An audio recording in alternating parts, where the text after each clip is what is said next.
So good morning, everyone. It's an honor and privilege to be part of this summit where we are discussing on reimagining healthcare. I would like to thank Dr. Vinay, Dr. Madhu, and entire CCMB team for putting together this great show. I interacted with a couple of startups before this, and the ideas and the solutions which they have is definitely something which is worth pursuing in the future. So I think the first and foremost question is that why healthcare needs AI now? And I think answer is very simple because if you look into governments across world, and especially for countries like India where population is huge, there are a lot of deaths which are happening because of chronic diseases, right? A lot of deaths are happening because of NCDs, right? You can also see that there is a lot of data being generated in the process. So there's a lot of data which is being generated from hospitals, labs.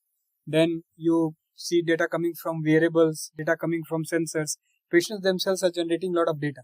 So humanly, it is not possible to contain the cost and process the amount of data which is being generated and tackle all these chronic diseases and NCDs. And I think that is where AI can play a key role. And this is the right time because now there are a lot of tools and technologies which are available to process that enormous amount of data, which was not the case if we say decades ago.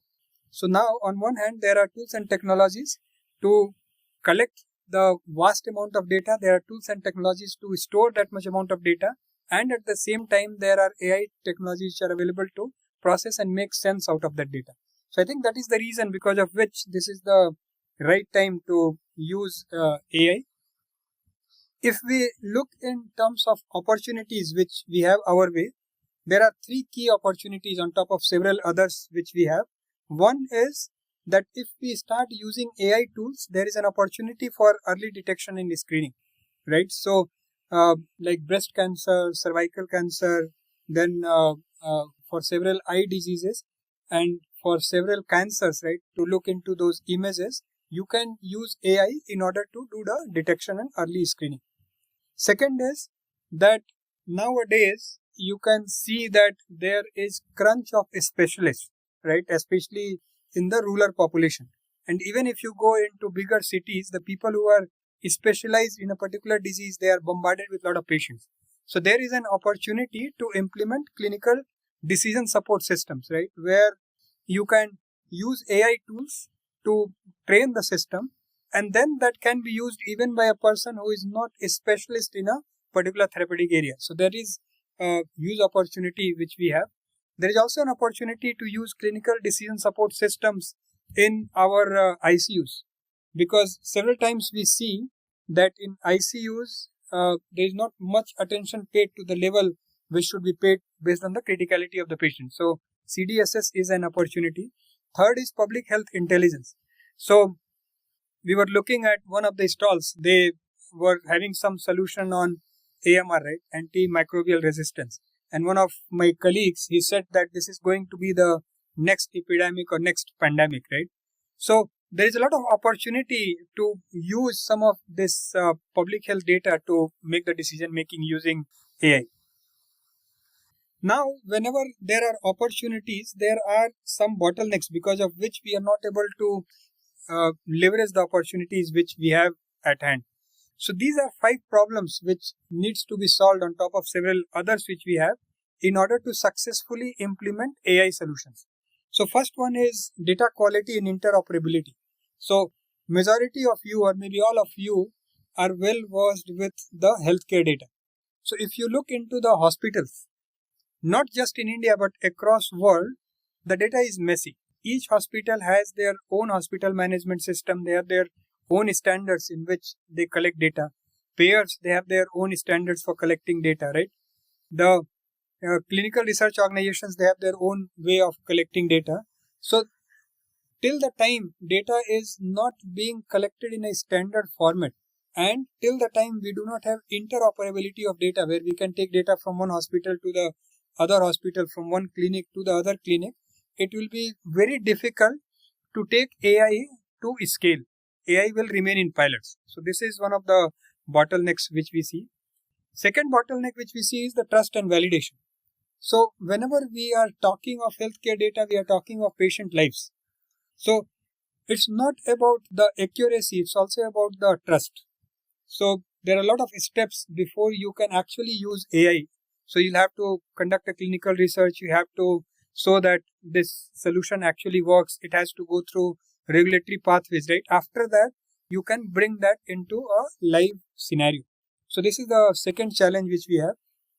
Third challenge which we have is on bias and inclusivity. So majority of AI models which are being developed today are being developed in Europe, US or in other Asian countries. So the type of data which is being fed in order to test those models is either American, European or other Asian countries' data. When you try to implement those AI solutions in the Indian settings, in the Indian context, then those models fail. So there is a huge opportunity for people sitting here in the room who are running several startups or trying to make products to train your data in the Indian context on the Indian patient population so that we can get rid of bias and we can have more inclusivity for the Indian population. Fourth issue which we see is the cyber security and privacy. So the way we are building security measures, on the other hand, there are thefts which are being built and to get into your ecosystem. So there is a good opportunity for startups which are working in the cyber security space to see how they can make this whole data more secure. There are two data types which are quite sensitive. One is your health data, other is your finance data. If it gets leaked, there is a huge repercussion which the data owner may have. So there is a huge opportunity for working on more solutions on the privacy area. And as I said that there is a lot of data which is being generated. So we need to develop AI tools which can take care of these things as well. The last thing is the implementation reality. So whenever you implement any AI solution, and if that disrupts the workflow which a company has, chances are that you will be able to do only pilot and POC. So you'll have to see that how you can integrate your AI solutions in the existing workflows so that it goes for a wider adoption. Because most of the time, from the companies, people who are involved in testing all of these things are the ones who are veterans in the industry. So they do not want their workflows to be disrupted. So that is one of the things which you need to take care of. So in order to leverage those three opportunities, and once you take care of these 5 challenges which we have, I think there is an opportunity to collaborate. And I would say that the way government of India or the people in India have built digital solutions in UPI, Aadhaar and other data types, I think there is an opportunity to build a bio AI stack in which you can have data from research institutions because they are doing a lot of research in deep science. I was speaking with Dr. Vinay and Dr. Madhu and quite impressed with everything which is happening here in CCMB and AICCCMB in terms of the research which is happening. So there is an opportunity to build a bio AI stack where we can bring all the deep science data which is coming from these research institutions. There is an opportunity to bring hospital data in the same ecosystem because that is where actual research is happening on the real patients, either for the clinical trials or in the open space for the regular patients. There is an opportunity for startups to be part of the same ecosystem so that they can test their products to see whether it is translating that deep science into the realities on the ground or not. There is an opportunity for hyperscalers to provide the cloud and compute solutions so that large and huge volume of data can be processed once we bring this in the real world. And then there is an opportunity for government to be part of that ecosystem so that they can build the policies which supports this entire innovation which is happening. So I think there is a good opportunity to build this bio AI stack. And I would say that Telangana is well positioned because I was speaking with Dr. Madhu and Dr. Vinay, and they were saying there are 48 research institutions. There are 20 plus incubators, right? There are a lot of pharma manufacturing which is happening here, right? If you look in terms of overall India, 50% of export in pharma is happening from here. 1/3 world vaccine is being produced here. We have got Genome Valley, which is the largest wet lab plug and play facility. We have got medical devices park. We have got all these research institutions very nearby, like CCMB is there. Then we have got ICR, National Institute of Nutrition. We have got Center for DNA Fingerprinting. So many research institutions they are in there, right? So I think Telangana has that rich ecosystem in order to build this biostack and then scale it at national and international level.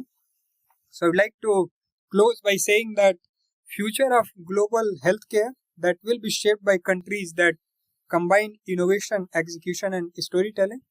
India can and should lead the future. So thank you so much, and thanks for giving me opportunity to speak at this August gathering. Thank you. To stay informed about the startup ecosystem, subscribe to My Startup TV.